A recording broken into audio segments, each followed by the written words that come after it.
just your Aussie ass. Are you okay?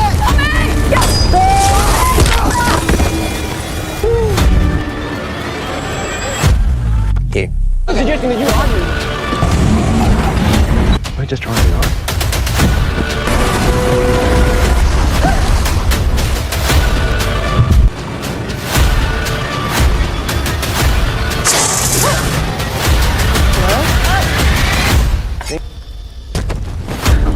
So you take explosive, get it out.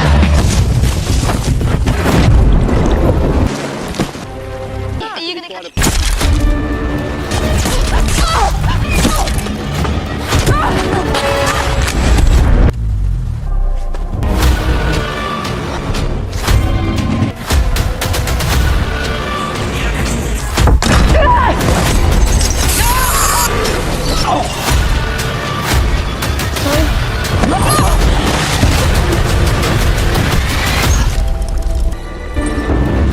Must be exhausting.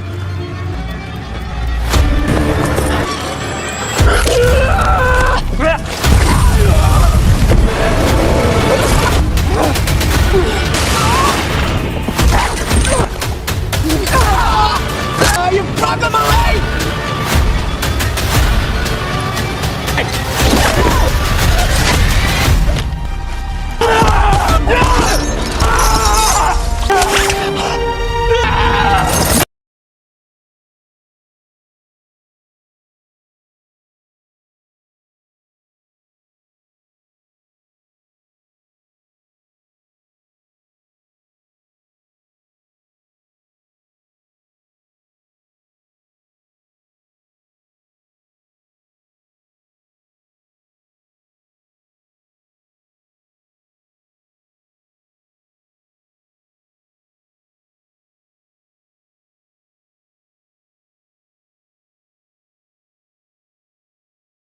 The story begins not in Australia, but high in the mountains. Sasha and Tommy are experienced climbers pushing themselves through a brutal ascent. The opening establishes their relationship quickly. Tommy is growing weary of this lifestyle. He is tired of the risk, tired of testing fate, and openly worried that their luck will eventually run out. Sasha, on the other hand, is still chasing the rush. She refuses to quit even when a section of the climb defeats her repeatedly. The dynamic between them is built on affection, tension, and opposing philosophies about danger. Tommy wants to stop pushing their limits. Sasha is not ready to let go. Then tragedy strikes. As they descend during a worsening storm, falling debris hits Tommy hard. He loses control and drops, held only by the rope connecting him to Sasha. She catches his weight, but the force is too much. His body drags her downward. She screams at him to wake up, begging him to respond, but he does not move. Sasha fights to hold on, but inch by inch, the rope slips from her grip. She cannot stop him. Tommy falls all the way down the mountain and dies while Sasha clings to the rock, forced to survive alone.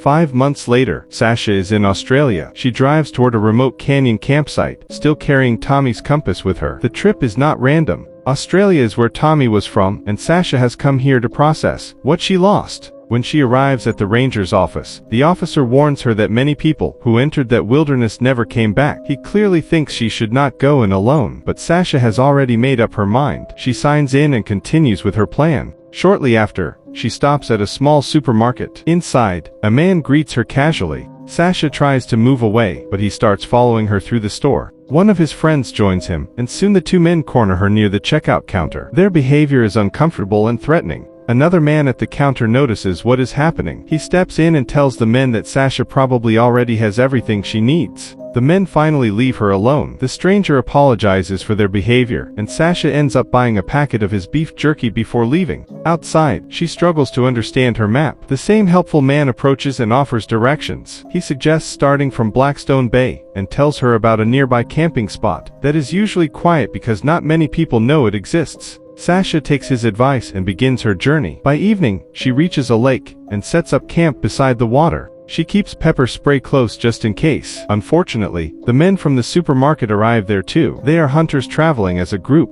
They invite Sasha to join them, but she keeps her distance and gets back into her car. Soon, one of the men walks up to her window with an unsettling grin. He tells her they are only trying to be friendly. Then he finally leaves. Later that night, Sasha hears them packing up and driving away. Relieved, she finally relaxes. The next morning, Sasha takes out her raft and heads onto the river. The current pulls her along quickly, carrying her through the canyon. She stops along the way to climb rocks, jump into the water, and enjoy the peaceful isolation. Eventually, she reaches the area near Blackstone Bay. There she notices scattered belongings that seem to have belonged to campers who may have gone missing. Sasha sets up camp near the lake and eats some of the beef jerky she bought earlier. To keep her supplies safe, she hangs her belongings high in a tree before going to sleep.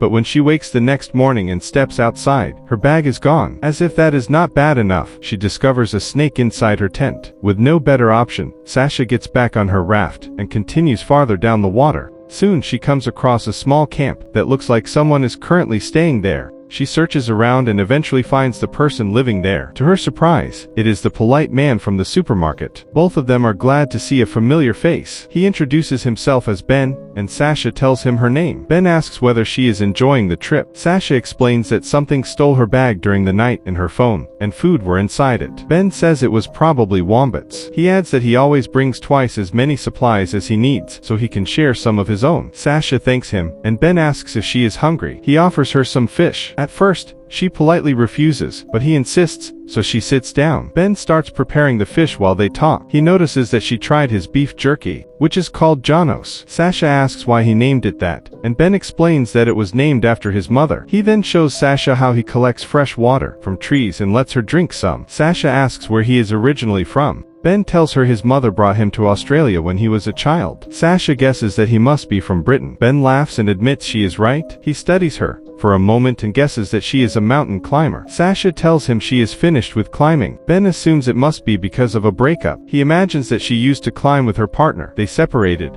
and that is what brought her out here to camp along the river. Sasha tells him he has it completely wrong. She is not out here because of some failed relationship. She came to escape everything. The pressure, the memories, the constant noise of the world. While talking, she mentions the hunters from the supermarket who showed up near her campsite the night before. Ben says most hunters are not like those men. According to him, real hunters respect the land, understand the animals, and use what they take. They do not treat the wilderness like an excuse to get drunk and act tough with their friends. Sasha says they were not really dangerous. They were just trying to intimidate her. Ben nods and says he knows. In fact, he saw the whole thing, and he thinks she handled it almost perfectly. His words make Sasha go quiet. Then Ben adds that she was smart because she did not give them a reason to hurt her. Sasha looks at him confused and asks what he means. Ben calmly admits he was there. He says he was watching because he thought a woman alone in the woods might need help. Then he suddenly laughs and tells her she is special, just like his mother. The mood changes instantly. Sasha lowers the plate, uneasy now, and decides it is time to leave without making a scene. But as she moves away, Ben stops her. That is when she notices something disturbing. He is wearing her bracelet. Ben goes inside his shelter, then throws a bag toward her. A moment later, he steps back out holding a crossbow and a speaker. He starts playing a song. Then, almost casually, he tells Sasha he has replaced all her essentials. He glances at her shoes and says she should manage just fine. Then he explains the rules. She has until the song ends to run as far away from him as possible. After that, Ben starts dancing. Sasha grabs the bag and bolts into the wilderness. She races back to her raft, jumps in,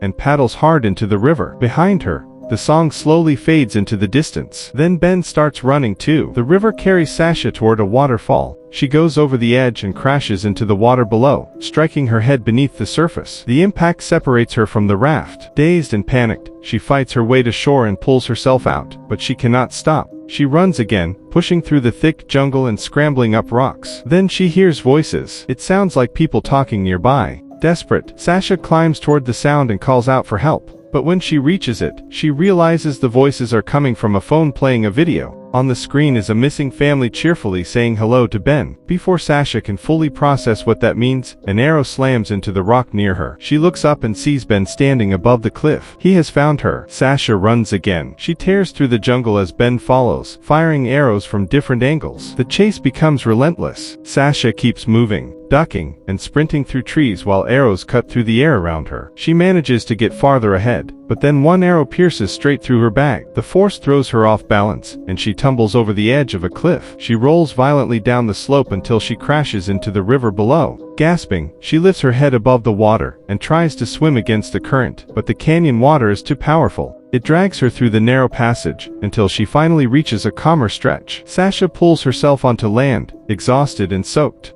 She searches through the bag and finds a t-shirt, which she quickly puts on. She also finds something to eat and drinks some water. Then she takes out her pepper spray and keeps it close, knowing it may be the only defense she has. After catching her breath, she starts running again and soon finds herself trapped between dark canyon walls. With no easy path forward, Sasha relies on the skills she once tried to leave behind. She begins climbing without proper gear, and after months away from climbing, she struggles. Her hands slip, her body trembles, and every movement feels dangerous, but she keeps going, carefully working her way upward until she finally reaches the top and steps back into open daylight. From that higher point, Sasha can see across the entire area. She continues walking until she reaches a tree and stops. She pulls out her binoculars and spots her raft in the distance. For a moment, it feels like she might have a way out. Then she hears Ben's hunting scream echo through the wilderness, loud enough to send birds scattering into the sky. Sasha turns toward the sound and sees him running in her direction. She freezes. Then she looks again through the binoculars. This time, Ben is standing completely still, staring straight at her with a smile. Sasha immediately runs. The hunter charges after her, and she scrambles back down from the place she had climbed. She hides between the rocks,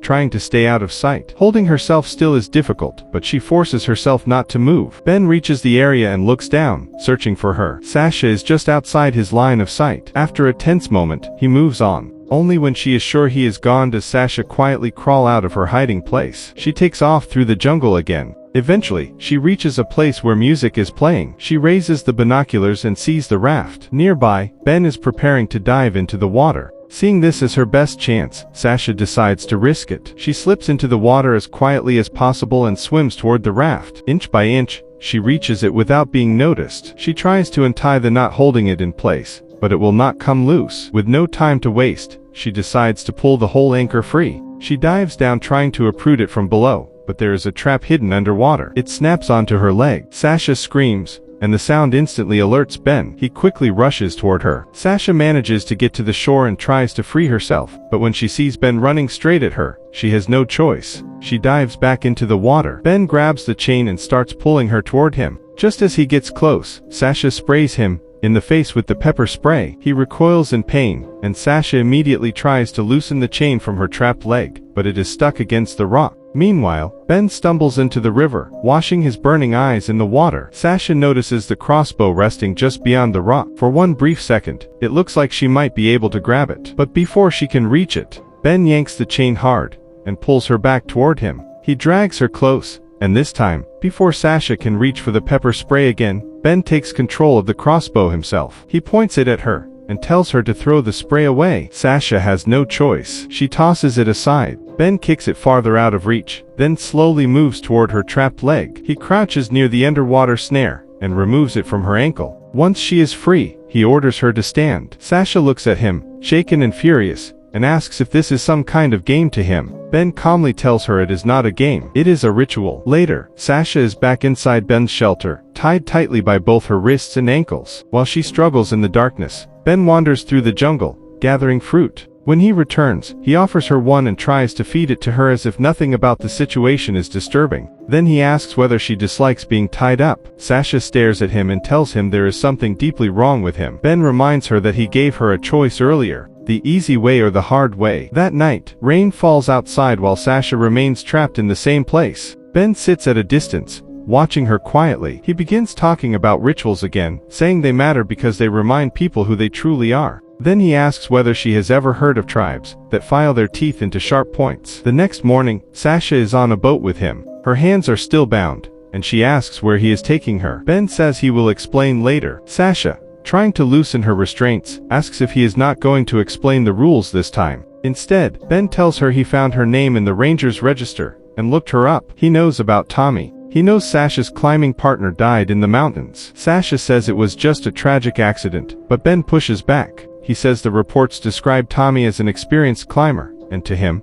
something about the story does not add up. Sasha insists accidents happen. As she speaks, she notices an iron bar near her feet. Quietly, she tries to move toward it without drawing attention, but Ben catches the movement immediately. Without hesitation, he shoves her off the boat. Sasha crashes into the river. Ben keeps her chained to the boat and drags her through the water as the current pulls her helplessly behind him. She has no control, no way to fight the river, and no way to free herself. Eventually, they reach a calmer area. Ben hauls her out, and brings her to the edge of a gorge. He gives her climbing gear, making it clear they are going down together. Still restrained, Sasha has no real choice but to obey. The two of them descend into the gorge, sliding down into a hidden cave below. At the bottom, they land in water. Ben drags her through it and leads her deeper inside. Then Sasha sees something that stops her cold. Bodies. Several of them are hanging inside the cave. Sasha is horrified, but Ben keeps pulling her forward. He explains that some tribes believe a hunter can capture the spirit of their prey. Then he asks if she remembers the family she saw in the video on the phone. He says they did not fight the way she did.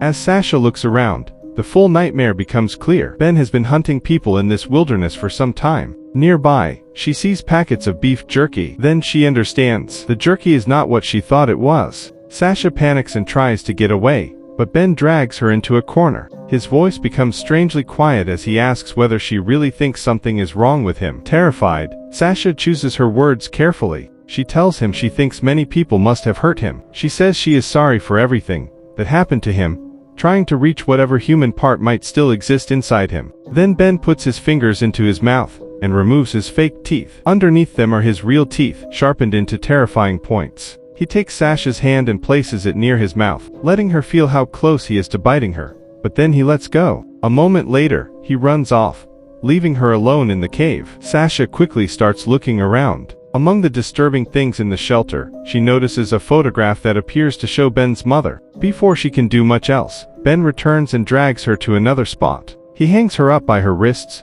though her feet can still barely touch the ground. Then Ben begins stirring a strange liquid, saying it is part of the ritual. Sasha remembers the photograph and carefully brings it up. She asks if the woman in the picture is his mother. Then she says his mother looks just like him. Ben smiles. He steps closer, softening as he repeats the affectionate things his mother used to call him. Sasha forces herself to smile along with him, keeping him talking. Ben moves near and says his mother was special, just like Sasha. Then he reveals she was the first person he did it to. He embraces Sasha. The moment he gets close enough, Sasha makes her move. She clamps onto him with her legs and bites down hard on his ear until it bleeds. Ben screams and thrashes in pain, trying to pull away. In the struggle, the rope holding Sasha snaps. Ben grabs her shirt, but Sasha slips out, tearing the fabric as she breaks free. He catches the chain and yanks her back, but Sasha pulls against it with everything she has. She manages to escape into the water. Ben charges after her. He grabs the end of the chain and ties it around her waist, trying to keep her under his control. But the fight carries them into the rushing water, and suddenly both of them are swept away. They tumble down with the current underwater. Ben slams his head hard against the rocks. The rope suddenly catches on a fallen tree, stopping Sasha in the water and leaving her trapped. Gasping for air, she scrambles back toward the snag, trying desperately to free herself from the chain, but it will not loosen. Finally, she manages to untangle the rope from the log, and both she and Ben surface together. Ben is still unconscious. Sasha grabs a rock and starts smashing at the chain, hoping to break it apart. But no matter how hard she hits, the metal refuses to give. Then Ben begins to wake up. Sasha rushes back to him and forces his face beneath the water, trying to stop him before he can recover. But Ben fights upward, pushing his head out of the river. Sasha changes tactics and tries to restrain him instead, but even injured and dazed, he is strong enough to shove her away. She reaches for another rock, but Ben still has control of the rope. He drags himself toward her, crawling across the wet ground, then overpowers her. He gets on top of her and starts strangling her. Beneath Ben's grip, Sasha is fading. Her vision blurs, her lungs burn, and her hand scrapes desperately across the wet sand, searching for anything she can use. This looks like the end. But then something shifts. Ben's expression changes. His eyes soften. For just a second, he sees someone else in her face. His mother. Instead of finishing what he started, his hand moves gently toward her cheek, almost tender. Sasha does not hesitate. The moment his grip loosens, she drives her fist into his face and reaches for the rock beside her. She slams it into his injured leg with everything she has left. Once, twice, again. Ben howls and shoves her away, crawling backward to inspect the damage. His leg is badly broken now. Both of them collapse on opposite sides of the riverbank, gasping for air, bleeding, utterly exhausted. Night falls slowly over the canyon. Sasha sits propped against a rock, trying to steady her breathing. She glances at Ben and lets out a bitter laugh. She tells him his dentist must have been terrifying. Then she pauses and asks if he consumed that person too. The question hangs in the air. After a moment, She asks if the darkness ever gets to him, if he ever feels the weight of what he has done. Then her tone shifts. She starts talking about Tommy. She tells Ben that when Tommy fell, his weight dragged them both down. She had to make a choice. She had to let go. But the part that haunts her most is not knowing whether he was already gone, or if he was still alive, when she released the rope. Ben says nothing. He just listens. Sasha continues. She admits that Tommy did not even want to be on that mountain. He was done with the risk. He wanted out. But she pushed him anyway. She did not listen. Morning comes harsh and unforgiving. Sasha wakes to find Ben's wound turning dark around the edges. Infection is setting in fast. She looks up at the towering rock wall in front of them and asks if there is another route through the jungle. Ben tells her it would take 12 days on foot to reach the nearest road. Sasha knows they do not have 12 days. She tells him plainly that they have two options. They climb today, or she sits here and waits for the infection to finish him. She moves closer, but Ben raises a knife defensively. Sasha tells him she can stabilize the leg and build a harness strong enough to haul him up the wall, but she needs her hands free. Ben agrees, but only once they reach the base of the climb. At the foot of the wall, Sasha constructs a makeshift harness using rope and fabric. Ben warns her not to try anything clever. If she drops him, he will drag her down with him. Then he unlocks her restraints, but keeps them tethered together. The climb begins. It is slow, agonizing, and brutal. Sasha hauls herself upward while Ben dangles below, his weight pulling at every movement. Once they are high enough that he cannot see her hands clearly, Sasha begins working at the knot connecting them. Ben feels the shift immediately and yanks hard on the rope, nearly throwing her off balance. She stops and keeps climbing. As they ascend further, Ben asks her a question. He wants to know if Tommy looked like he was flying when he fell. Sasha does not answer. She just keeps moving, one grip at a time, forcing herself toward the ledge above. Finally, she pulls herself over the edge and out of his line of sight. Moving quickly, she wraps the harness rope around a thick fallen tree and starts loosening the section tied to her own waist. Below,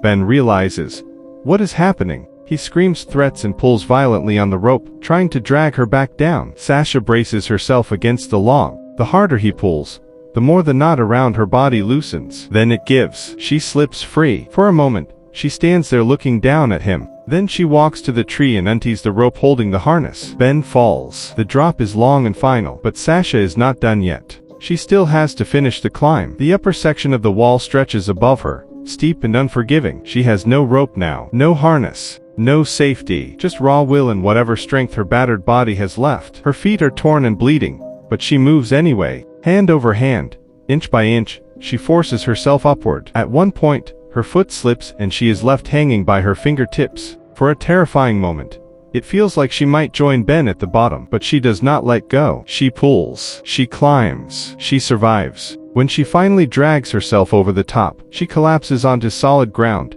chest heaving, staring up at the open sky. Hours later, Sasha is walking along a dirt road when a car approaches. The driver stops and offers help. She tells them she needs to get to the ranger station. When she arrives, she tells the ranger she knows where the missing people are. A rescue team is dispatched immediately. News outlets pick up the story fast. The wilderness everyone thought was just dangerous turns out to have been a hunting ground. Sasha watches the coverage for a moment, then turns it off. She drives to the coast and walks out onto the sand. Tommy's compass is still in her pocket. She holds it for a long moment, then kisses it and throws it into the ocean. She sits down on the beach, alone, quiet, finally free. So what is Apex, really? The answer depends entirely on who is watching. For some viewers, this is exactly the kind of film they were hoping to find. A tight, intense, physically demanding survival story with recognizable stars, and a premise that delivers what it promises. It does not overcomplicate itself. It does not try to be something it is not. It puts Charlize Theron in a brutal environment, gives her a dangerous adversary, and watches what happens when survival becomes the only goal that matters. For that audience, Apex works. It is well shot, professionally made, and tense enough to justify the time. Theron commits fully to the physical demands of the role. Taron Egerton brings an unsettling energy to Ben that keeps the villain from feeling one-dimensional. The Australian wilderness looks stunning, and the film knows how to use that landscape as both beauty and threat. When Apex leans into its strengths as a straightforward cat and mouse thriller, it can be genuinely gripping. But then there is the other side of the response. For viewers who have seen this kind of story before, Apex can feel frustratingly familiar. The setup is clean, but it is not new. A woman carrying emotional trauma enters an isolated location and becomes the target of a predator who has been waiting for someone like her. The structure follows a well-worn path. Early misdirection with obvious threats that turn out to be harmless. A charming stranger who reveals his true nature only after she is too far in to escape easily. A prolonged chase through unforgiving terrain. A final confrontation that tests everything she has learned. It is all executed competently, but it rarely surprises. The beats land where you expect them to land. The twists feel more like confirmations than revelations. That is what makes Apex so divisive. It sits in that uncomfortable middle space, where the craft is undeniable, but the creativity feels limited. The film is not poorly made. It is not lazily written. It is not badly acted, but it also does not take the risks that would elevate it beyond the dozens of other survival thrillers that have come before it. It knows the formula. It understands the appeal. It delivers the experience, but it does so without adding much that feels distinctly its own, and that leaves some viewers satisfied while others walk away wishing the film had pushed harder, dug deeper, or taken at least one or two bold turns that genuinely caught them off guard. If you want a clean, tense, visually impressive survival thriller, Apex has value. It gives you danger, pursuit, physical endurance, wilderness isolation, and a villain who keeps the pressure constant. It is the kind of film that works best when you press play with reasonable expectations. You are not looking for reinvention, you are looking for execution. And in that regard, Apex delivers enough to hold attention for its runtime. But if you want originality, emotional complexity, or a story that lingers long after the credits roll, the cracks start to show. The film is tense, but it is also shallow. It is polished, but it is also predictable. It is engaging in the moment, but it fades quickly once it is over. So the verdict depends on what you bring to it. Apex is a competent, professionally crafted streaming thriller that understands its genre, but rarely transcends it. Some will call it a solid discovery. Others will call it another entry in an overly familiar pattern. Both reactions are valid. The film has real strengths, but it also has visible limitations. And whether those strengths outweigh the weaknesses comes down entirely to how much patience you have for a formula you have probably seen before. At the center of Apex is a premise that should work. Sasha, played by Charlize Theron, is not written as someone helpless or naive. She is an adrenaline seeker, a professional climber, someone who understands danger intimately because she chooses it regularly. That immediately separates her from the typical victim archetype. She does not stumble into trouble by accident. She walks into the wilderness carrying skills, experience, and instincts. The problem is not that she is unprepared. The problem is that the danger she faces is no longer on her terms. The film does not start with the hunt. It starts with loss. Sasha is climbing with Tommy, played by Eric Bana, and their relationship is established quickly. He is tired. He wants this to be their last climb. She is still chasing the high. She pushes him to keep going even when he expresses doubt. Then tragedy strikes. Tommy falls during a storm, and Sasha is left holding the rope as his weight drags them both down. She cannot save him. She has to let go. And that moment becomes the emotional foundation for everything that follows. 5 months later, Sasha is in Australia. The trip is tied to Tommy. It is his home country. It is where she goes to process what she lost. That grief is supposed to be the engine driving her journey. The film wants us to believe that Sasha is not just escaping danger in the wilderness. She is confronting something inside herself. The problem is that once the hunt begins, that emotional complexity gets pushed aside. The screenplay treats grief more like a setup than a theme. It explains why Sasha is alone. It gives the story a heavier tone, but it does not shape the way she survives. It does not transform her choices. It does not force her to reckon with the guilt or the fear, or the unresolved questions she carries. Instead, grief becomes background. The mechanics of survival take over, and that is where the premise starts to show its limits. On paper, Apex has everything it needs. A capable protagonist with a traumatic past, a remote and hostile environment, a villain who turns the landscape into a trap, a hunt that becomes increasingly desperate. But the execution rarely makes those pieces feel urgent or surprising. The film leans heavily on familiar genre moves. The charming stranger who becomes the real threat. The obvious creeps who are ultimately harmless. The survival tools introduced early that pay off exactly when expected. The final physical test that mirrors the opening tragedy. It is all functional. It is all competent. But it is also all predictable. The strongest idea buried in the premise is the contrast between chosen danger and forced danger. Sasha builds her identity around risk. She climbs into it willingly. She controls it. She decides when to push and when to pull back. But Ben takes that control away. He forces her into a game where the rules are his, the terrain is his, and the outcome depends entirely on whether she can adapt faster than he can hunt. That psychological shift should be the core of the film. It should be what separates Apex from every other wilderness thriller. but the screenplay does not explore it deeply enough. The idea is there, but it is not developed. It is suggested, but it is not examined. And that leaves the film feeling like it had the pieces to be something sharper, but settled for something safer instead. What makes Apex immediately recognizable is that it wears its influences openly. This is a survival thriller built from familiar DNA. The setup echoes films like Deliverance and The River Wild, where water is not just scenery, but a force of nature that strips away control. The river sequences in Apex carry that same weight. Once Sasha is caught in the current, she is no longer the one making decisions. The landscape is. The villain echoes Wolf Creek, where isolation becomes the real weapon. Once you are deep enough into the wilderness, help is not coming. The rules of civilization do not apply. The hunt itself recalls the most dangerous game, the classic premise of a human being pursued for sport. Ben does not attack Sasha out of impulse. He turns the chase into a ritual, a performance, a twisted test of dominance. These influences are not subtle. They are foundational, and that is both a strength and a weakness. For viewers who love this genre, those familiar elements are part of the appeal. They create a sense of comfort. You know what kind of movie you are watching. You understand the language. You settle into the rhythm. But for viewers looking for something fresh, those same influences can feel restrictive. Instead of building on the legacy of survival thrillers, Apex sometimes feels like it is borrowing the shape without adding enough of its own voice. The film also fits cleanly into a larger modern streaming pattern. It echoes recent thrillers, where a woman carrying emotional pain is trapped in an extreme situation and forced to rely on physical endurance and improvisation. The protagonist is already wounded when the story begins. The environment becomes a trap. The villain applies relentless pressure. By the end, after enduring impossible punishment, the heroine is the last one standing. That structure can be powerful. It is primal. It is easy to understand. But when too many films use the same emotional blueprint, the effect starts to fade. Instead of feeling raw, it starts to feel manufactured. Instead of feeling personal, it feels assembled. That is one of Apex's biggest challenges. It is predictable not only because of its own writing, but because it belongs to a wave of films that have trained audiences to expect these exact beats. By the time Sasha is alone in the wilderness, you can already sense the shape of the story. You know the charming stranger will become dangerous. You know the physical skills introduced early will return later. You know the emotional wound will justify the final act of survival. None of that makes the film bad, but it does make it overly familiar. And when a thriller feels familiar, suspense starts to lose its edge. The biggest problem with Apex is not the premise. The premise works. A grieving climber enters the Australian wilderness, meets a stranger, and slowly realizes she has walked into a deadly game.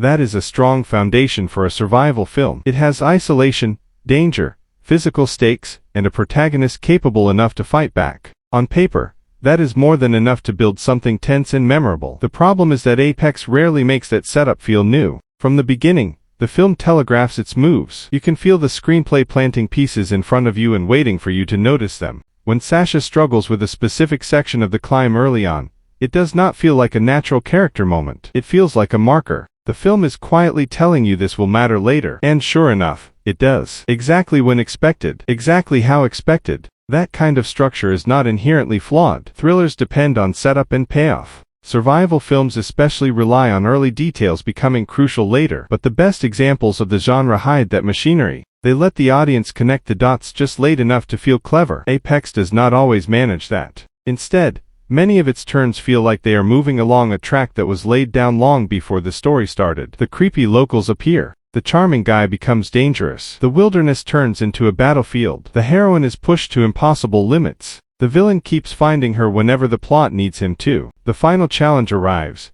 and by then there is little doubt where the story is going. That predictability drains the film of tension. In a thriller like this, fear depends on uncertainty. We need to feel that anything could happen. We need to believe the movie might take a harsher turn, make a bolder choice, or truly punish a mistake. But Apex often feels too controlled. It wants the rush of danger, without fully embracing the chaos that makes danger frightening. That is where the lack of originality becomes impossible to ignore. This does not feel like a film built from a fresh idea. It feels like familiar survival thriller pieces arranged into a polished package. A little grief-driven motivation, a little hunted in the woods tension, a little river survival, a little psycho villain performance, a little final test of endurance. None of these elements are bad on their own, but together, they feel too recognizable, too safe, too calculated. For some viewers, that familiarity will not matter. Sometimes you press play on a movie like Apex because you want exactly this kind of experience. You want the chase. You want the wilderness. You want the physical struggle. You want a villain who turns the landscape into a weapon. In that mood, originality may not be the priority. Execution is. And to be fair, Apex has enough execution to stay watchable. It moves. It looks good. It has moments of tension. It has actors with presence. It knows how to deliver a survival thriller rhythm. But watchable is not the same as memorable. That is the gap the film struggles to cross. It can hold your attention in the moment, but it rarely leaves anything behind. You are not left thinking about the psychology of the characters. You are not haunted by the moral weight of the hunt. You are not surprised by the shape of the story. You are mostly waiting for the film to confirm what you already suspected. And when a thriller becomes predictable, suspense turns into procedure. You stop asking what will happen, and start asking when the movie will reach the thing it already told you was coming. That is a dangerous place for a survival film to land. The genre depends on immediacy. It should feel desperate and stable, one wrong decision away from disaster. But too often, Apex feels controlled in the wrong way. Not elegant, not tight, just safe, calculated, familiar, afraid to break from the template. And that is why the film divides audiences so cleanly. Some viewers will call it a solid, entertaining ride because the formula still works. Others will see the same formula and feel exhausted because they have seen too many versions of this story already. Same isolated setting, same hunter and prey structure, same emotional wound, same survival obstacles, same final push toward victory. The issue is not that Apex lacks craft. The issue is that the craft is being used to polish a story that needed more invention. A stronger version of this film could have dug deeper into the psychology of the hunt. It could have made Sasha's grief more unpredictable, more volatile, something that shapes her decisions in ways that feel dangerous rather than convenient. It could have made Ben's ritual more disturbing and specific, turning his madness into something that genuinely unsettles rather than something that just fills the villain role. Could have created survival scenarios that felt less like screenplay beats and more like organic consequences of a hostile environment. Could have taken one or two bold turns that genuinely caught viewers off guard. Instead, Apex plays it safe. It hits the expected marks. And that is the strange frustration of the film. It is competent enough that you can see the better movie hiding inside it. The setting is there. The physicality is there. The star power is there. The survival framework is there. But the originality is not strong enough to lift the film above its influences. So yes, Apex is tense in places. Yes, it is easy to watch. Yes, it has enough movement and danger to satisfy viewers looking for a straightforward thriller. But when the credits roll, the strongest feeling is not shock, fear, or emotional release. It is recognition. You have been here before. There is a specific kind of survival thriller that has become increasingly common on streaming platforms, and you can almost recognize it within the first few minutes. A woman is carrying grief. Something terrible happened in her past or just before the main story begins. She is emotionally damaged, but physically capable, and she is isolated from the normal world. Then the film traps her somewhere extreme, inside a shipping container, inside a forest, inside a remote landscape, in this case, deep in the Australian wilderness. From there, the story becomes a test of endurance. That is exactly where Apex fits. Sasha is not simply thrown into danger. She is introduced as someone already carrying loss. The movie gives her grief before it gives her the hunt. And that has become a familiar streaming thriller pattern. The protagonist is not only fighting for survival, she is also fighting through trauma. The external danger becomes a physical expression of the emotional pain she carries. On paper, that can be powerful. A survival thriller becomes more interesting when the character's inner life connects to the danger around them. The wilderness can reflect grief. The chase can force someone to choose life again. Every climb, fall, and desperate escape can carry emotional meaning if the story builds that connection carefully. But in Apex, the grief often feels less like a deep emotional engine, and more like a narrative tool. It explains why Sasha enters the wilderness. It explains why she is alone. It gives the film a heavier tone. But once the hunt begins, that emotional foundation gets pushed aside by survival mechanics. Run, hide, climb, swim, fight, repeat. The grief is present, but it does not transform the movie. It feels like part of the formula, not the heart of the story. And that is where the streaming survival thriller structure starts to show. These films often follow a clean pattern. The lead character is already wounded. The environment becomes a trap. The villain or situation keeps applying pressure. The protagonist uses whatever tools are available. Every obstacle is brutal but somehow survivable. By the end, after an impossible series of physical punishments, the heroine is the last person standing. That structure can be satisfying, It is simple, primal, and easy to watch. You understand the stakes immediately. You know what the character wants. You know what danger looks like. There is no complicated mythology, no massive cast, no tangled subplots. Just one person trying to stay alive as everything gets worse. But when too many films use the same emotional blueprint, the effect fades. Instead of feeling raw, it starts to feel manufactured. Instead of feeling personal, it feels assembled. The grieving woman, the isolated location, the sudden predator, the improvised survival tools, the impossible injuries, the final burst of strength. Once you recognize the pattern, it becomes harder to feel surprised by it. That is one of the biggest issues with Apex. It is predictable not only because of its own writing, but because it belongs to a larger wave of movies that have trained viewers to expect these exact beats. By the time Sasha is alone in the wilderness, you can already sense the shape of the film. You know the obvious creeps are probably not the real threat. You know the charming stranger will become dangerous. You know the physical skills introduced early will return later. You know the emotional wound will justify the final act of survival. That does not make the movie bad, but it does make it overly familiar. And familiarity becomes a problem when the film does not add enough personality of its own. Apex has the right ingredients: star power, striking landscapes, physical danger, a villain with a twisted ritual, a lead character built for endurance.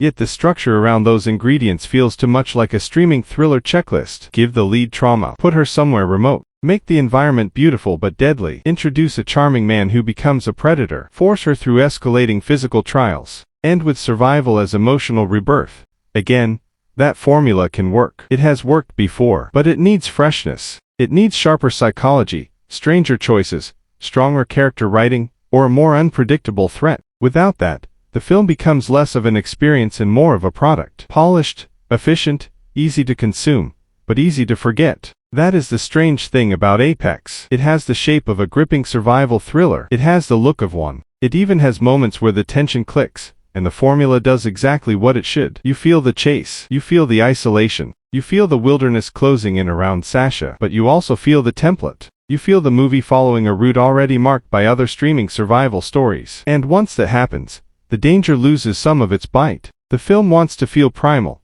but the structure feels calculated. It wants to feel like a nightmare, but too often it feels like a familiar arrangement of genre pieces. This is why some viewers will still enjoy it, because formula is not automatically failure. Sometimes the comfort of a familiar structure is part of the appeal. If you want a clean, tense, physical survival thriller, Apex gives you that. It does not ask much from the audience, and for some viewers that makes it an ideal streaming watch. But if you want a movie that breaks out of the mold, Apex never quite gets there. It follows the pattern too closely. It uses grief as setup, isolation as pressure, physical endurance as spectacle, and survival as the final statement. It works well enough in the moment, but it is too recognizable to feel truly dangerous. That may be the clearest way to understand the film. Apex is not just a survival thriller. It is a streaming survival thriller. Polished, accessible, intense in bursts, emotionally simplified, and built around a formula that works just well enough to keep you watching, even when you can see every step ahead. The screenplay is where the contradiction becomes most visible. On the surface, this story has everything it needs: a strong lead character, a remote wilderness setting, a dangerous stranger, a traumatic opening, a chase built around cliffs,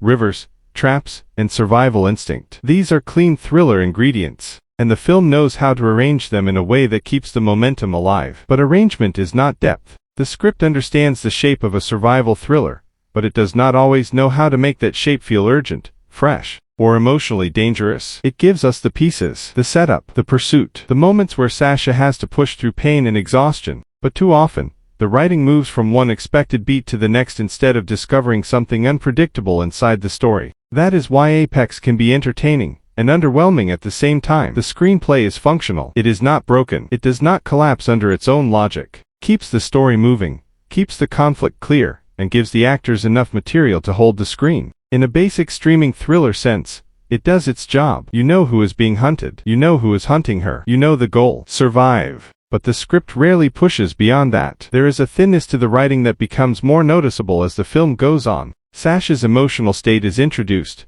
but not explored with enough complexity. Ben's twisted game gives the film danger, but his psychology does not always feel specific enough to be truly disturbing. The wilderness is dangerous, but the situations sometimes feel designed for convenience rather than organic survival pressure. And when a thriller feels convenient, tension starts to leak out. A great survival story makes every obstacle feel unavoidable. The character is trapped by the land, the weather, the enemy, the body, and the limits of preparation. Every choice creates consequences. Every mistake matters. Every lucky escape still feels earned because the danger has been built carefully. In Apex, some moments do work that way. When the film focuses on physical endurance, climbing, rushing water, or the sheer isolation of the terrain, it creates real pressure. You feel the body struggling against the environment. You feel the appeal of the concept. There are flashes where the execution rises above the writing, where movement and location briefly carry the suspense. But then the screenplay pulls everything back into familiar territory. The chase becomes another chase. The escape becomes another escape.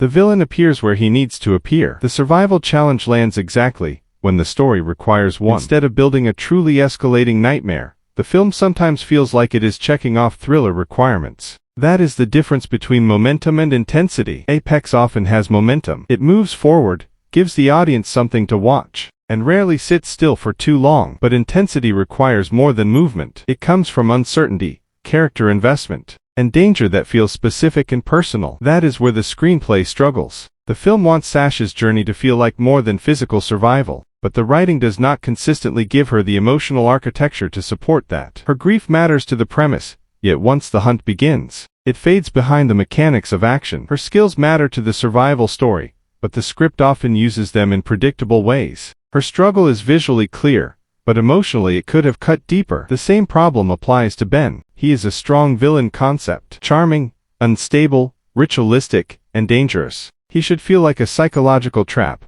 as much as a physical one. But the screenplay does not always give him enough layers. His presence works because of performance and situation, not because the writing keeps revealing new dimensions. He is threatening. He is strange. But the film could have made his game feel more precise, more personal, and more haunting. Instead, it often chooses efficiency over complexity. That makes Apex easy to watch, but harder to remember. Some viewers will not mind that at all. For them, the script delivers enough. A clear threat, a capable protagonist, a dangerous landscape, a steady line of suspense. Not every thriller needs psychological density. Sometimes the pleasure is in the simplicity. Sometimes a survival movie only needs to put a character in danger and keep tightening the rope. And to be fair, Apex has moments where that simple approach works. It can be gripping. It can be slick. Can make the wilderness feel cinematic. Can create the feeling of a controlled, focused thriller that knows exactly what lane it wants to drive in. But the stronger the production looks, the more the writing limitations stand out. The cinematography suggests something grander. The star power suggests something richer. The physical action suggests something more visceral. Yet the screenplay keeps returning to broad strokes. It avoids the messier,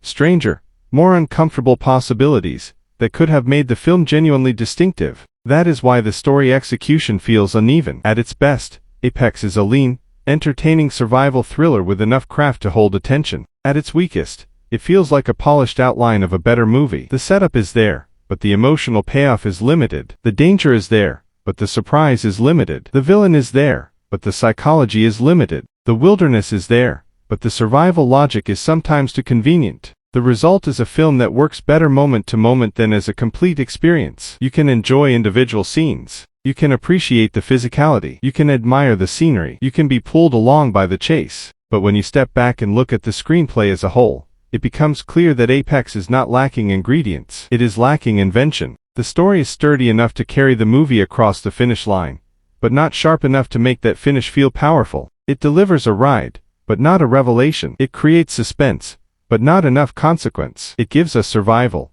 but not enough soul. That is the central weakness of the screenplay. Apex knows how to move. It just does not always know how to matter. The emotional foundation of Apex is grief. That is where the film begins. Before Sasha becomes prey, before the wilderness becomes a trap, before Ben turns the landscape into a hunting ground, the movie introduces her as someone carrying loss. She is not going into the wild for adventure alone. She is going there with emotional weight behind her. In theory, that is exactly the right choice. A survival thriller becomes much stronger when the danger outside the character connects to something broken inside them. The wilderness can become a mirror. The hunt can become more than a physical escape. Every injury, climb, and moment of exhaustion can become part of a larger emotional journey. Character fighting to survive can also be fighting to reclaim the part of themselves grief has damaged. That is the version of Apex that feels possible. Sasha loses Tommy, and that loss sends her to Australia. The trip is not random.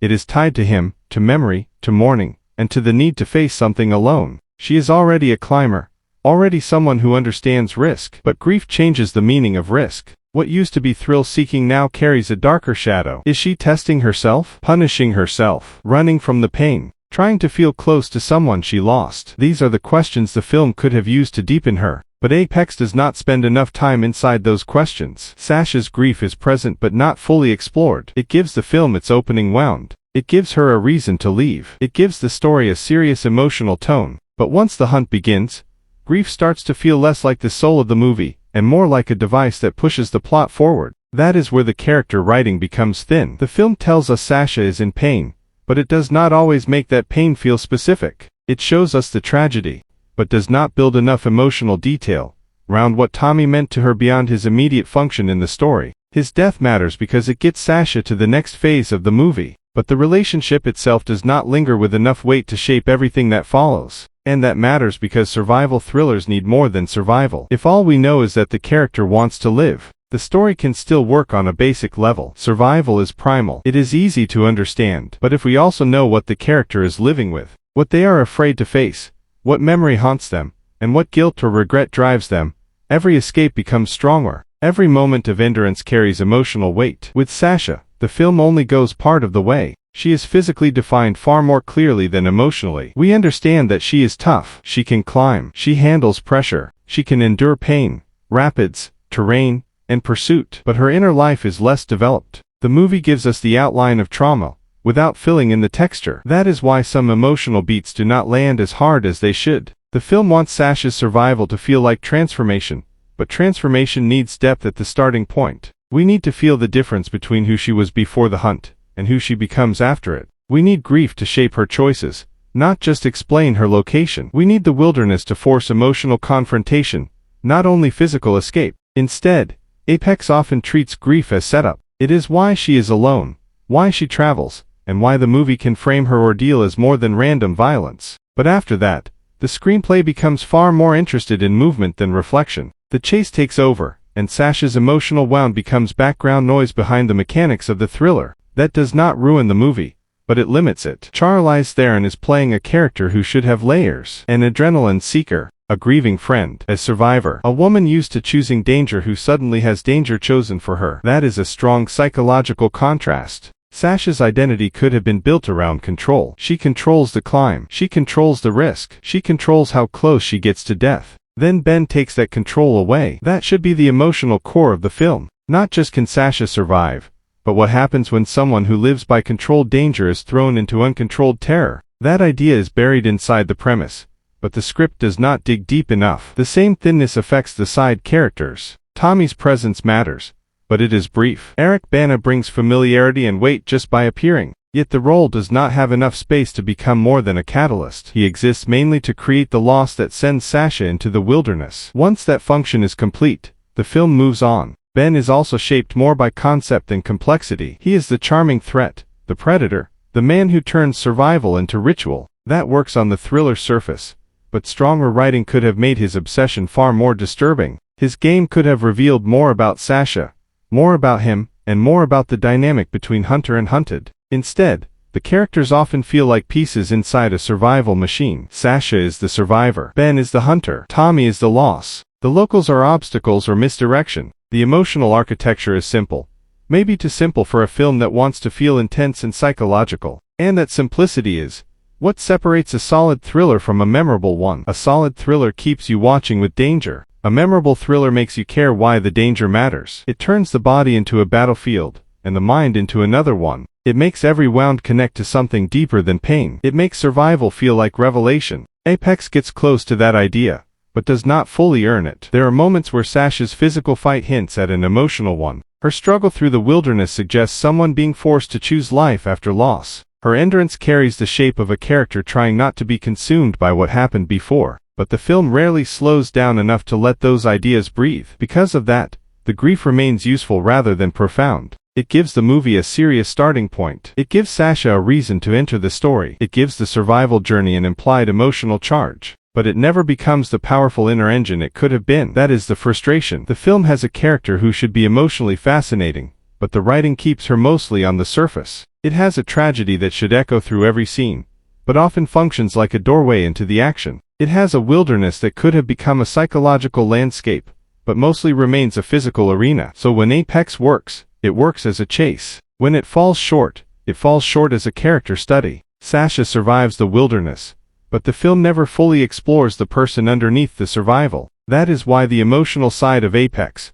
feels thinner than the physical one. The body is tested, the landscape is hostile, the danger is clear, but the grief, the thing meant to give the story its heart, never quite reaches the summit. Charlize Theron is the face of Apex, and the whole film depends on whether you believe Sasha is both an action heroine and a wounded survivor. Physically, Theron gives the movie real credibility. Sasha is not written as fragile, confused, or helpless. Sasha is written as someone who already knows danger. She is a professional climber, someone who has spent years testing herself against mountains, cliffs, and extreme conditions. The role demands physical believability from the opening frame, and Theron delivers exactly that. She carries herself with the hardened presence of someone who has earned every scar and every survival instinct she possesses. When Sasha climbs, fights, runs, or drags herself across brutal terrain, it never feels like performance for the camera. It feels like muscle memory, like someone whose body has been trained to endure long past the point where most people would collapse. That authenticity is critical. Apex is not a film where the protagonist can feel soft or unprepared.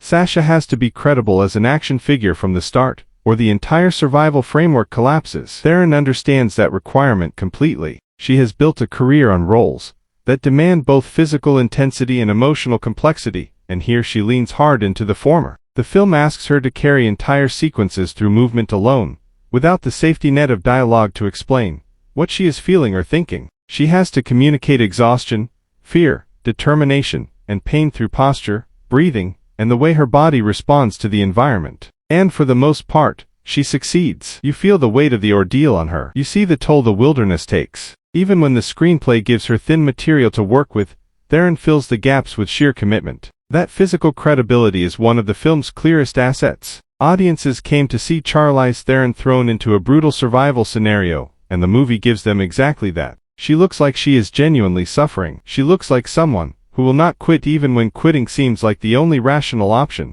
Her star power elevates the production without softening the rough edges of the story. There is a reason so many reactions to the film focus heavily on her physicality. It is the part of her performance that lands most consistently. Even when the story starts to feel overly familiar, watching Theron endure the hunt gives Apex a certain raw force that keeps it watchable. But this is also where opinions start to split. While Theron's physical work is undeniable, the emotional dimension of Sasha does not connect as strongly for every viewer. Some will watch her and see exactly what the film needs: a fierce, controlled, battle-hardened survivor who refuses to break. Others will find the performance too restrained, too locked into one emotional gear. The criticism is not that Theron lacks skill. The criticism is that Sasha remains too composed for too long, even in moments where terror, grief, or rage should be breaking through the surface. That matters because Sasha is not just supposed to be a body in motion. She is supposed to be a person carrying unresolved grief. The film opens with the loss of Tommy. It sends her into the wilderness because of that loss. It frames the hunt as a test of whether she can choose to keep living. For that journey to feel complete,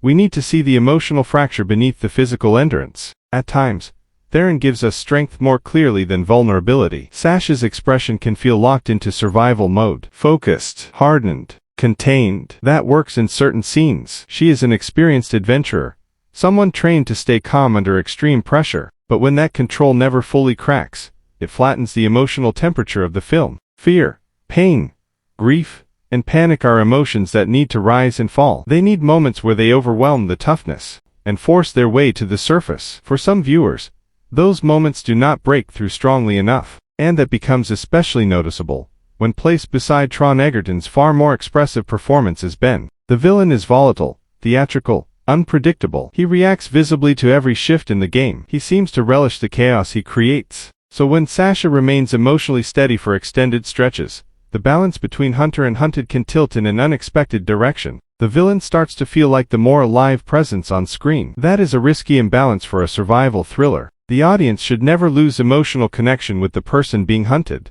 We can be fascinated by the predator, but we have to stay locked into the survivor. We need to feel her terror, her rage, her desperation, and her will to keep going. Theron gives us the will, she gives us the toughness, she gives us the endurance. But the combination of script and performance does not always give us the vulnerability that would make Sasha truly unforgettable. Still, it would be unfair to place all of that responsibility on Taron. A performance can only stretch so far when the character writing is limited. Sasha's grief is introduced but not explored in depth. Her relationship with Tommy is brief. Her inner life is suggested more than it is developed. Much of her role becomes physical reaction. Escape this obstacle, survive that trap, climb here, fight there. Taron is carrying a character designed more clearly as a survival vessel than a fully textured human being, and within those constraints, she accomplishes a great deal. She makes Sasha believable as someone who would not fold under pressure. She gives the film its action credibility. She brings enough star authority to make the movie feel larger than its basic premise. Without her, Apex would feel smaller, cheaper, and far less polished. But that same star power also creates expectations. When you cast Charlize Theron, audiences expect more than technical competence. They expect emotional fire. They expect layers. They expect a role that allows her to do more than simply endure. Apex does not always give her the material to reach that level. It lets her climb, run, bleed, and fight. But it rarely lets Sasha become psychologically complex. That is the tension at the heart of her performance. As an action presence, she works. As a physical survivor, she works. As the visual center of the film, she works. She gives Apex a strong anchor, and helps sell the brutality of the wilderness. But as an emotional lead, the performance feels more uneven. Not because Taron lacks effort, but because the role too often mistakes endurance for depth. Sasha is constantly tested by the environment, but not always revealed by it. We see what she can survive. We do not always feel who she is becoming. And that is the frustration surrounding Taron in Apex. She is one of the biggest reasons the film remains watchable. Her physical commitment gives it weight. Her presence gives it scale. Her toughness fits the survival thriller framework beautifully. But the movie needed to let her bleed emotionally as much as she bleeds physically. Sasha should not only feel strong enough to survive the hunt. She should feel like someone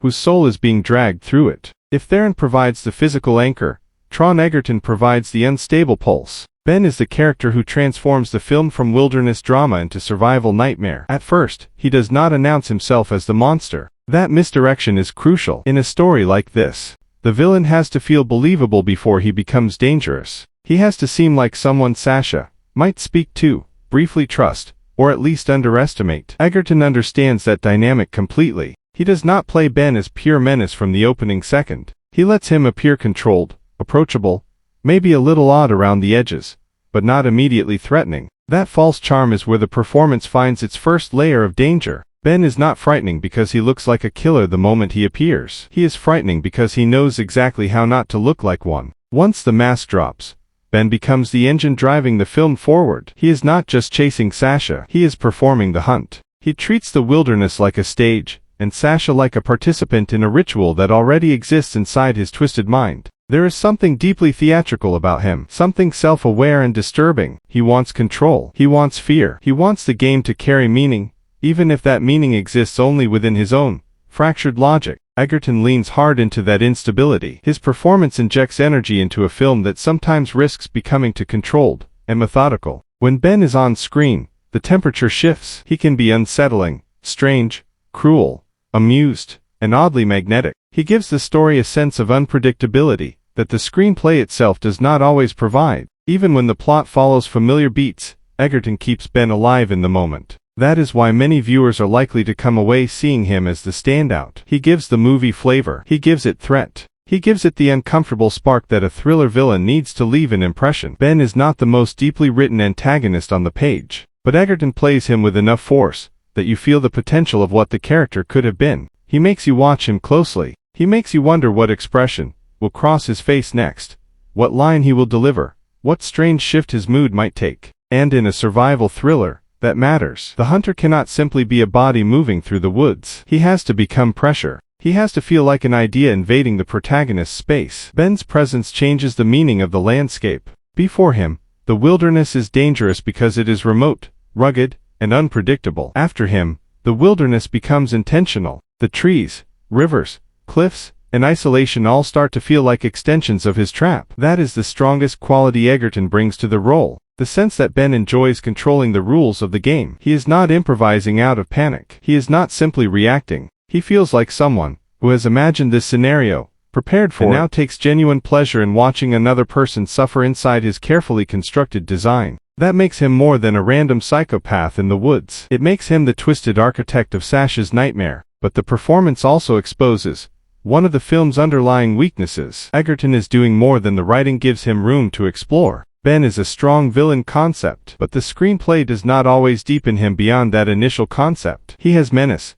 but not enough mystery. He has disturbing behavior, but not enough psychology. He has a ritual, but the film never fully unpacks what that ritual reveals about him, or why this particular hunt matters beyond surface-level madness. The result feels strange. Egerton makes Ben compelling to watch, but the character still feels limited by the material. You can sense the actor pushing for more texture, more layers, more revelation. He adds expression, rhythm, and volatility. He makes Ben entertaining in a dark, uncomfortable way, but the script keeps him locked inside a familiar archetype, the charming stranger who becomes the sadistic hunter. That works on a basic thriller level, but it could have been sharper, more disturbing, and far more personal. The best villains in survival thrillers do not just threaten the hero physically. They reveal something about the protagonist. They force moral, psychological, or emotional confrontation. Ben should be the perfect mirror opposite of Sasha. She chooses danger as adventure. He transforms danger into domination. She climbs to test herself. He hunts to control someone else. There is a fascinating contrast buried in that dynamic, but Apex only partially develops it. Instead of fully exploring that mirror,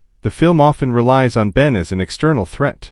He pushes the chase forward. He creates obstacles. He raises the stakes. He brings intensity. But he does not always become the kind of haunting antagonist who lingers in your mind after the credits roll. And yet, despite those limitations, Egerton nearly carries the villain side of the film through performance alone. He gives Ben enough personality to stand out in a story that often feels overly familiar. He understands that a character like this cannot be played on one constant note of aggression. If the villain is always loud, cruel, and obvious, the audience adjusts to the threat. The danger flattens. Egerton avoids that trap by shifting tone. Sometimes Ben is charming. Sometimes he is cold. Sometimes he seems almost amused by the nightmare he has created. That variation makes him watchable. It also creates an unexpected imbalance within the film. At times, Ben feels more emotionally alive than Sasha. He has more visible movement, more unpredictability, more screen energy. That does not mean the audience is supposed to root for him. The film clearly does not intend that, but it does mean Egerton becomes the performer who most actively changes the atmosphere around him. In a film built around the dynamic between hunter and hunted,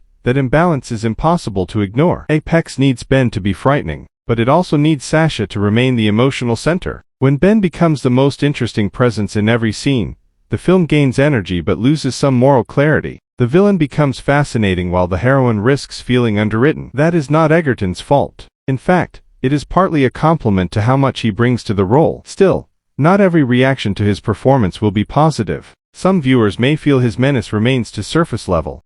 Some may think the character resembles other unstable thriller villains without enough freshness. Others may find the performance distracting in its broadness. And those criticisms have validity. The performance occasionally leans into familiar territory. It is intense but not always subtle. It is entertaining but not always original. But for a movie like Apex, Egerton gives it exactly the spark it needs. Without Ben, the film would be a visually polished survival story following a well-worn path. With Ben, it has a wild card. A threat that smiles before it strikes. A villain who turns the landscape into a deadly game. A man whose charm is not warmth, but camouflage. That is why Egerton matters so much to the film. He may not have the richest villain writing to work with, but he understands the assignment better than almost anyone else in the cast. He makes Ben dangerous enough to keep the chase alive, strange enough to hold attention, and theatrical enough to separate him from a generic wilderness attacker. The writing may prevent Ben from becoming truly unforgettable, but Egerton makes absolutely certain he is never boring. Eric Bana's involvement in Apex is the kind of casting decision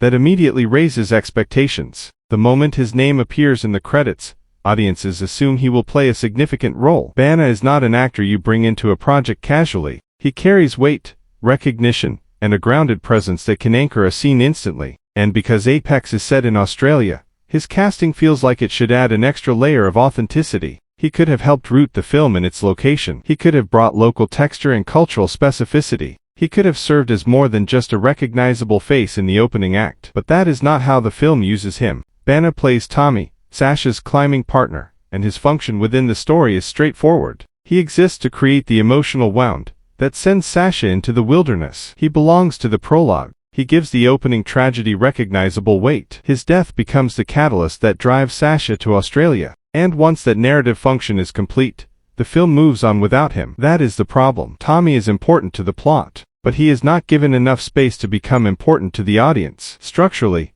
we understand that his loss matters. We understand Sasha is grieving him. We understand his connection to Australia is part of what pulls her into the wilderness. But the relationship itself does not get enough room to breathe. We do not spend enough time with them to fully feel the history, the affection, the tension, or the emotional damage his death leaves behind. Bana's presence feels strangely limited. He appears, lends credibility, then vanishes before the film uses what he offers. The performance is not the issue. The role is simply too brief for an actor of his stature. Why cast Eric Bana for something this small? That question matters because casting creates expectations. When a known actor appears early in a thriller, audiences assume his character will return, that his death will echo, or that his relationship will anchor the story emotionally. But Apex does not build on that promise. Tommy becomes a narrative device rather than a character. He is the loss that triggers the plot. Once he pushes Sasha into isolation, he fades without the lingering presence needed to justify the grief the film wants us to feel. A stronger opening could have made Sasha's grief personal rather than functional. A few sharper exchanges,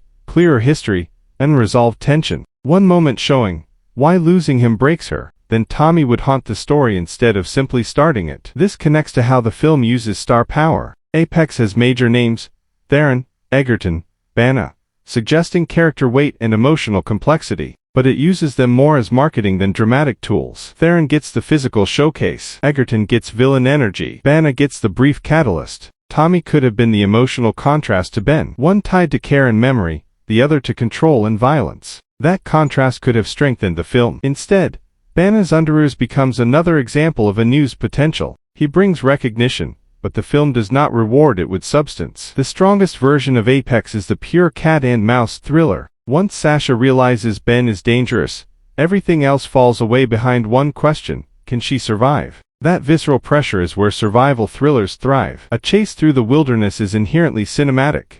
Cities offer options. Houses offer walls. Roads offer direction. But the wilderness offers only uncertainty. Every path could lead deeper into danger. Every sound could be the predator closing in. Apex understands that primal fear. When it locks into Sasha's isolation, it becomes effective. She is cut off, surrounded by unforgiving terrain, pursued by someone weaponizing the landscape. The threat is not just Ben. It is Ben plus the river, the cliffs, the distance from help. That layered danger gives the chase real weight. The best moments are built around pressure, movement, exhaustion, instinct. Sasha decides in fractions of a second. She is reacting while injured, terrified, exposed. One wrong move means capture. One misstep means falling. The cat-and-mouse structure gives Apex a clean engine. Ben pushes. Sasha escapes. Ben adapts. Sasha improvises. When that rhythm works, the film becomes gripping. This is what many viewers respond to. It has edge-of-your-seat tension. You watch for pursuit, close calls, survival by instinct. Sasha is not helpless,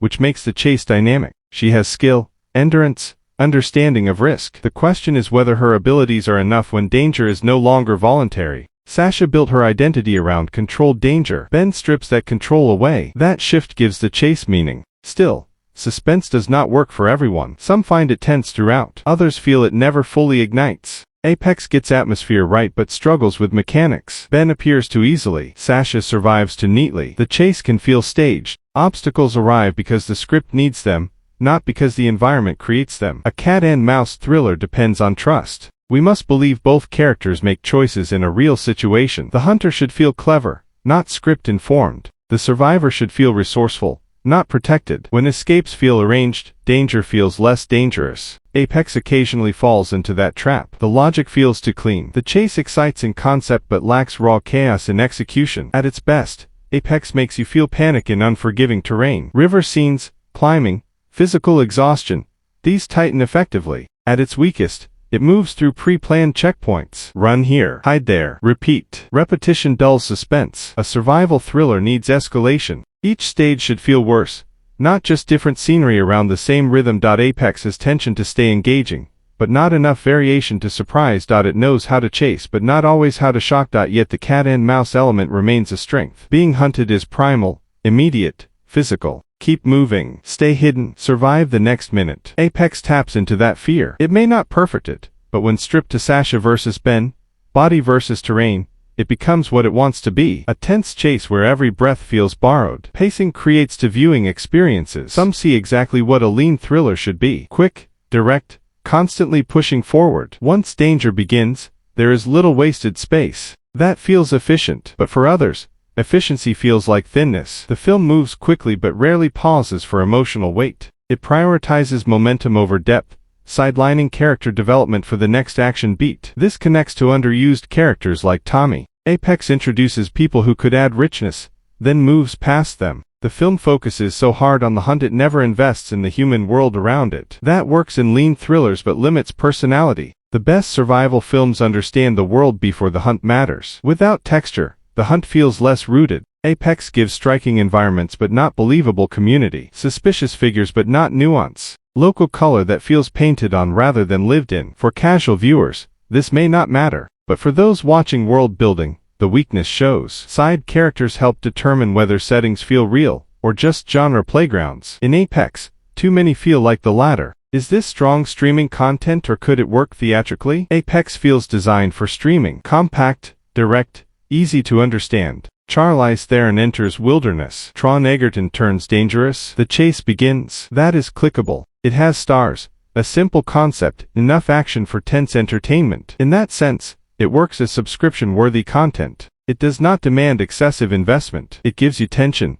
scenery, a villain, survival. Then you move on. That is both strength and limitation. What makes it easy to stream makes it feel less essential. It is polished enough for casual viewing, but not bold enough to demand theatrical experience. It looks good but the story is familiar. Star power but thin characters. Action but not enough originality. With right marketing, Apex could have had theatrical appeal. The wilderness, rapids, cliffs benefit from bigger screens. Survival thrillers can be powerful in theaters because environments surround you. Height feels higher. Water sounds louder. The visuals are strong, and theatrical presentation might amplify them. River sequences especially could play devastatingly with theatrical sound. Climbing scenes benefit from scale. Height creates immediate tension. And there is the cast. Theron and Egerton are not small names. Their presence gives visibility. Theron's action credibility could be a selling point. Egerton against type adds appeal. On paper, enough for a theatrical campaign. But theatrical potential is not theatrical necessity. A film needs more than landscapes and actors to feel essential. It needs urgency, distinction,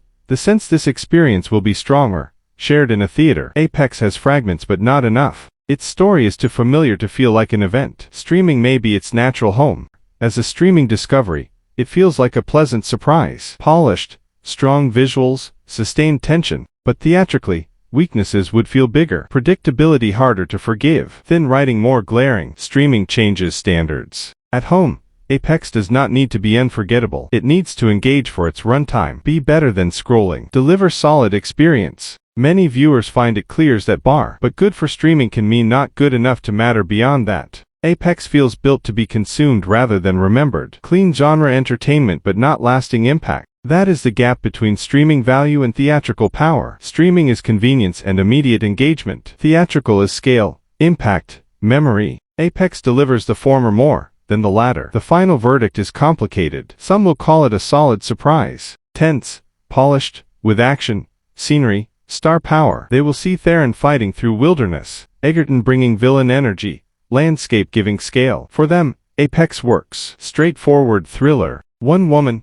one predator, one landscape, one fight. If that is what you want, it delivers. But others will see it as forgettable, predictable, thin, expensive looking but lacking originality. Same formula, same grief-driven protagonist, same charming stranger turns villain. Same convenient obstacles, same final woman standing structure. For them, Apex falls short. That is why response ranges widely. You can understand both reactions. The film has strengths. Presentation is strong. Wilderness photography gives atmosphere. Cliffs and rapids create scale. Action has energy. The film uses landscape as beauty and threat. Even when predictable, visuals keep it alive. Performance energy is the second strength. Theron gives credibility. She sells toughness, movement, endurance, pain. Egerton gives unpredictable spark.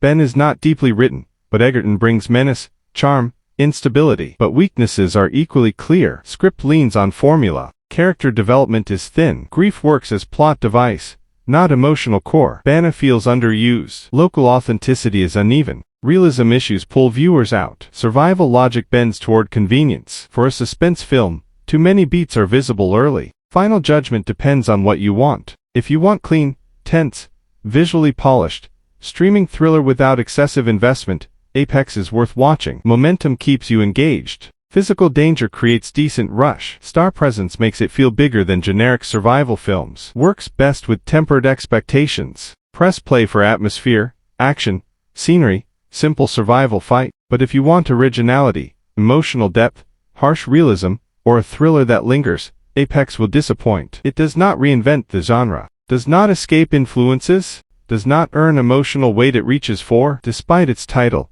it rarely climbs to the highest version it could have been. Honest conclusion, Apex is not disaster, not masterpiece. Polished, watchable, occasionally gripping survival thriller trapped in familiar formula. Best moments come when body, landscape, chase take control. Weakest moments come when writing asks us to accept shortcuts, cliches, emotional depth not built. Where does that leave it? Firmly in the middle. Interesting middle. Enough craft to avoid being disposable. Not enough invention to become essential. Entertaining in bursts. Visually strong. Carried by physical commitment. But also predictable, uneven, too dependent on genre machinery. For survival thriller fans, who love the formula, this is decent ride. For anyone tired of same streaming formula repeated endlessly, Apex may feel like another familiar climb. Perfect final verdict. Apex reaches respectable height, accomplishes what it set out to do technically, but never earns the summit, never becomes the peak experience its title promises.